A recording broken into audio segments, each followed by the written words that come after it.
시진핑 중국 국가주석은 코로나로 전 세계가 신음하고 각 국가의 경제가 곤두박질 친 지난 6월 놀라운 발언을 합니다. 우리는 이미 샤오캉 사회를 전면적으로 건설하는 목표를 기본적으로 실현했다고 선언한 것이죠. 시 주석은 6월 1일 발간되는 중국 공산당 이론지 차오스에 발표한 글에서 이같이 밝혔다고 관영 신화통신이 보도한 바 있습니다. 샤오캉이라는 말은 모든 국민이 기본적으로 편안하고 풍족한 생활을 누리는 것을 뜻합니다. 시 주석의 발언은 전면적 샤오캉 사회를 만든다는 목표를 사실상 달성했다는 선언으로 받아들여집니다. 이는 코로나19와 홍콩 국가보안법 등의 문제를 놓고 미국과 정면 충돌하는 상황에서 체제를 결속하고 국내 민심을 다 잡는 효과가 있을 것으로 보였습니다. 시 주석은 당초 예상보다 성과가 좋았다며 국제사회가 중국의 발전 성취를 칭찬한다고 자평했습니다. 현재 중국이 매우 잘 살고 있음을 의미하는 것입니다. 아울러 전면적 샤오캉 사회 건설의 마지막 1km를 잘 달리고 공산당 목표를 잘 이뤄야 한다고 말했습니다. 시 주석과 중국 공산당은 창당 100년이 되는 2021년까지 전면적인 샤오캉 사회를 만드는 목표를 내세웠는데 이를 위해 2020년 국내 총생산 GDP를 2010년에 2배로 늘리겠다고 공언해왔습니다. 코로나19 사태 충격으로 이 목표를 달성하는 게 사실상 불가능해졌지만 올해까지 샤오캉 사회를 건설하겠다는 의지를 굽히지 않았던 것입니다.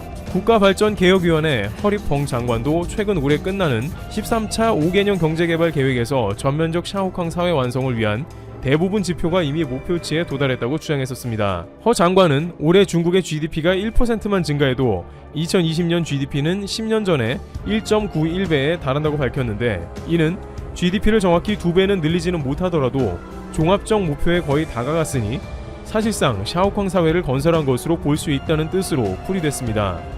전면적 샤오캉 사회 완성 목표는 중화인민공화국 수립 100년이 되는 2049년까지 사실상 세계 최강국으로 도약해 중화민족의 위대한 부흥을 이루겠다는 시 주석의 야심의 디딤돌이기도 합니다. 지난해 중국 1인당 GDP는 약 7만 800위안, 약 1200만원가량으로 미화로 1만 달러의 관문을 돌파해 고무적인 일로 여겨졌습니다. 하지만 일각에서 제기되는 문제는 과연 앞서 논의된 모두가 풍족한 샤오캉에 대해 의문을 갖게 하고 있습니다. 이는 기업과 개인 두 가지 측면에서 모두 놓고 봐야 하는데요.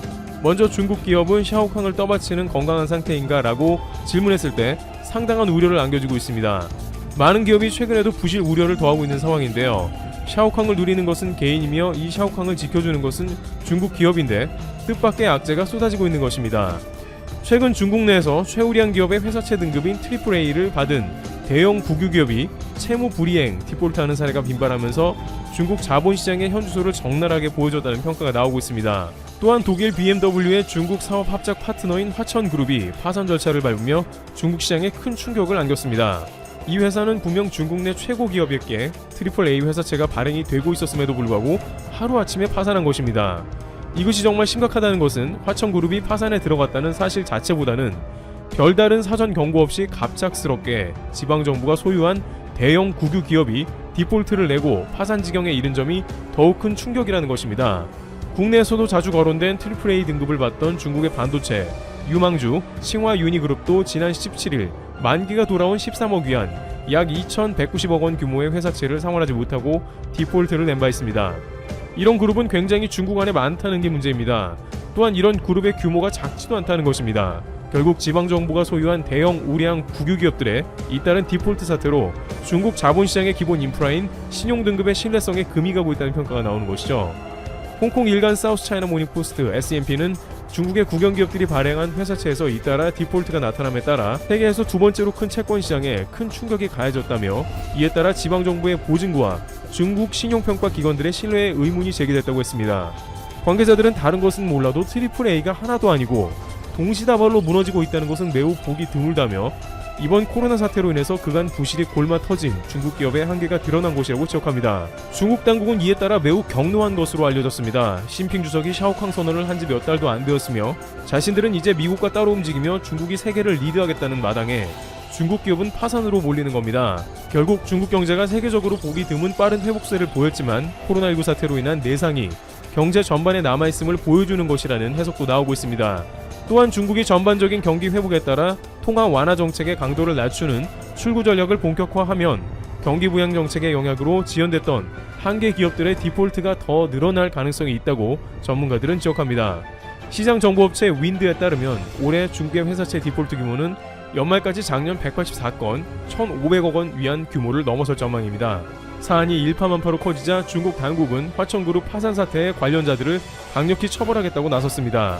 중국 증권당국은 투자자들의 합법적인 권익을 고도로 중요하게 여긴다며 국무원의 무관용 원칙에 근거해 법에 따라 각종 위법 행동을 타격해 채권시장의 질서를 유지하겠다고 강조했습니다. 그럼 시진핑 주석이 현재 중국 모두가 잘 먹고 잘 살게 되었다는 샤오캉을 누리는 개인의 현실은 어떤가 살펴보면요. 리커창 총리는 지난 28일 전인대 연례회의 폐막 기자회견에서 중국의 1인당 연간 평균 소득은 3만 위안, 한화로 약 519만 원에 달하지만 6억 명의 월 수입은 1천 위안, 약 17만 3천 원밖에 안 된다고 말했습니다. 리 총리는 1천 위안으로는 인구 50만에서 100만 명 정도 되는 중간규모 도시에서는 집세를 내기조차 어렵다고 했습니다. 그는 중국 빈곤 인구가 500만 명 이하로 나타나야 하지만 그게 아님을 지표가 나타낸다고 했습니다. 또한 최근 중국 경제 매체 시나차이징, 시나파이낸스에 따르면 중국 인구 절반에 가까운 6억 명 가량의 계좌의 잔고가 제로라고 밝힌 것입니다. 모두 잘 먹고 잘 사는 샤오캉 사회와는 거리가 상당히 먼 게 아니냐는 의견이 제기되는 것인데요. 인구 6억 명이 가진 돈이 하나도 없다는 충격적인 보고입니다.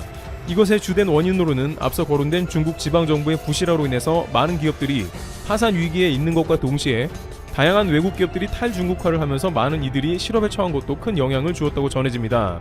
홍콩의 SMP는 중국 텐젠에서 삼성 핸드폰 공장이 철수하여 해당 도시는 활기를 잃어버린과 동시에 공장 근처에서 각종 생업을 영위하던 수많은 자영업자들의 수입이 급감했으며 공장 근로자도 직업을 잃었다고 지적했습니다. 또한 중국의 지방에서 올라와 도시에서 일하고 있는 농민공들의 실업이 가속화되는 것도 한몫하고 있습니다.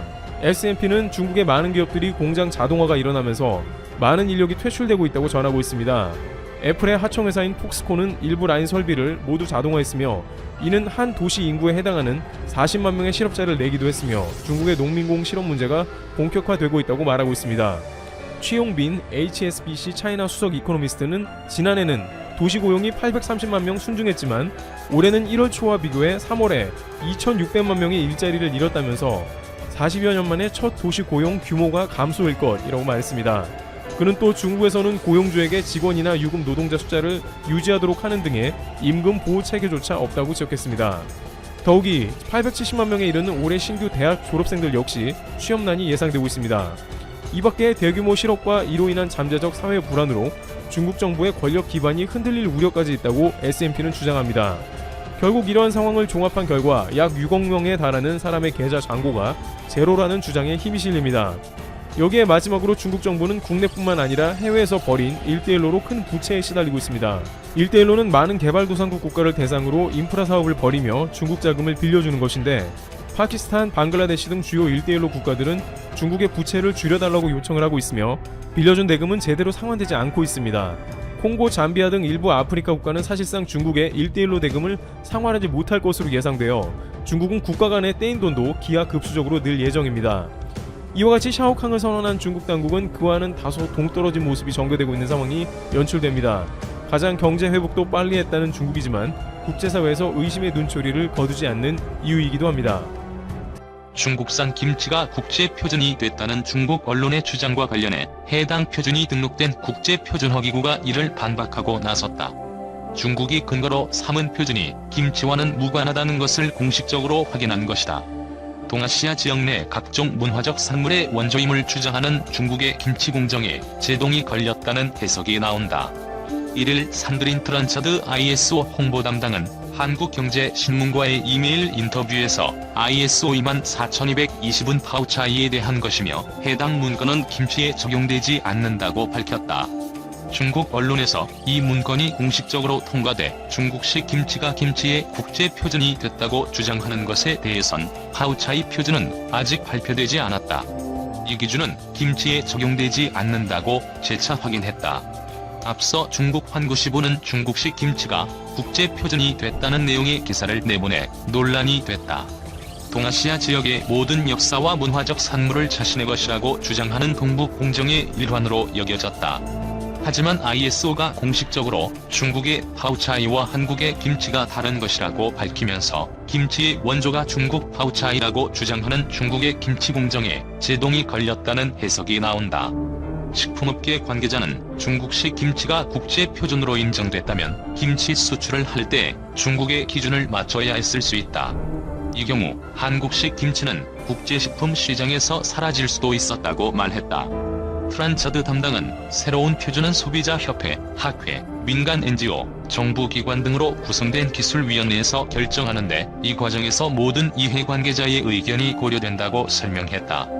실제로 한국 정부는 중국이 파우차이 표준 등록 절차를 밟기 시작한 2017년부터 ISO에 적극적으로 의견을 개진한 것으로 알려졌다.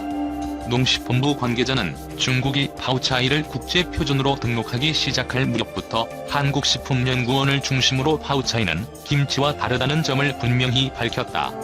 이 같은 노력의 결과로 해당 문건에 김치에 적용되지 않는다는 점이 명기된 것이라고 설명했다.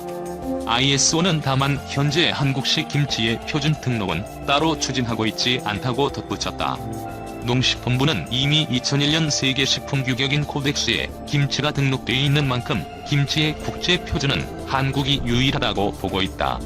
이 때문에 추가적인 표준 제정 추진 필요성을 느끼지 못하고 있는 것으로 알려졌다. 실제로 김치가 코덱스 규격에 등록된 후 중국산 김치에서 대장균군이 과다 검출돼 문제가 됐을 때 이 기준을 근거로 중국 정부의 대장균군수 기준 조정을 요구해 관철시킨 사례가 있었다. 김치 논쟁은 해외에서도 관심을 끌고 있다. 영국 BBC는 이날 김치를 둘러싼 한중간의 논란이 있다는 내용의 방송을 내보냈다. 방송에서는 한국의 김치는 파우차이라는 이름으로 중국에서 공급되고 있지만 같은 이름으로 불리는 또 다른 중국 고유의 음식이 있다.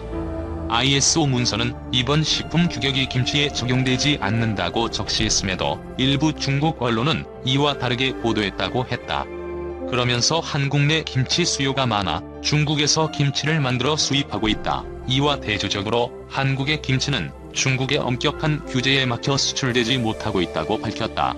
중국이 홍콩 입법회에서 야당 의원을 축출하면서 서방 국가의 거센 비판에 직면하고 있다.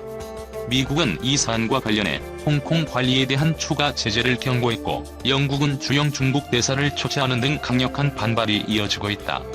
캐나다는 홍콩 국가보안법에 대응해 홍콩 젊은이들에 대한 문호를 확대하겠다고 발표했다. 중국 최고 입법기관인 전국인민대표대회 상무위원회는 지난 11일 홍콩 입법회 의원의 자격 요건에 대한 결정을 채택하면서 홍콩 정부의 사법 절차 없이 의원직을 박탈할 수 있는 권한을 부여했다. 홍콩 정부는 그 직후 4명의 야당 의원에 대해 의원직을 즉시 박탈했고 이에 반발한 나머지 야당 의원 15명 전원이 10일 의회에 사직서를 제출했다. 미국은 이틀 연속 최고위직이 나서 중국을 비난하며 추가 제재를 언급했다. 11일 밤에는 로버트 오브라이언 백악관 국가안보보좌관이 성명을 통해 독재가 홍콩에까지 뻗쳤고 중국 공산당이 입법기관에서 모든 반대의 목소리를 제거할 수 있음을 분명하게 보여주는 사건이라고 비판했다. 그러면서 미국은 모든 합당한 권력을 동원해 홍콩의 자유를 말살하는 데 책임이 있는 자들을 찾아내 제재하겠다고 밝혔다.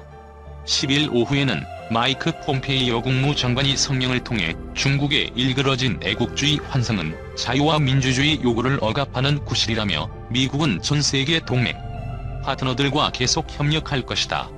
책임 있는 이들에게 책임을 물을 것이라고 비판했다.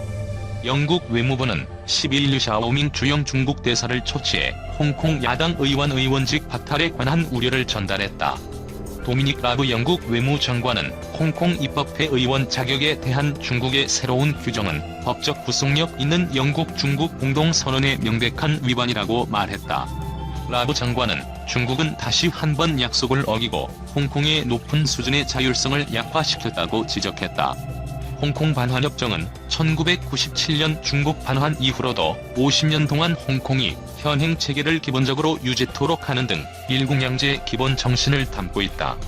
나이절 애덤스 영국 외무부 아시아 담당 부장관은 이날 하원에서 캐리 람 홍콩 행정장관에 대한 제재 가능성을 묻자 지정을 계속 검토할 것이라면서도 구체적인 이름을 거론하는 것은 도움이 되지 않는다고 밝혔다. 라브 외무장관은 전날에도 반대파 의원의 자격을 박탈하고 괴롭히며 억압하는 것은 중국의 국제 평판을 해치고 홍콩의 장기 안정을 훼손한다고 비판했다. 유럽연합 27개 회원국도 12일 홍콩 사태 관련 규탄 선언을 만장일치로 채택했다. 이들은 중국과 홍콩이 한 결정이 즉각적 번복뿐만 아니라 입법회 의원들의 즉각적인 복직을 요구했다. 유럽연합 대외정책을 총괄하는 호세프 보렐 외교 안보정책 고위 대표는 홍콩에서 정치적 다원주의와 생각의 자유에 대한 더욱 심각한 타격이라고 지적했다. 호주 외교부는 홍콩의 민주적 절차와 제도를 심각하게 훼손하는 일이라고 비판했고, 독일 외교부는 표현의 자유와 다원주의 훼손을 겨냥한 움직임에 깊은 우려를 표한다고 밝혔다.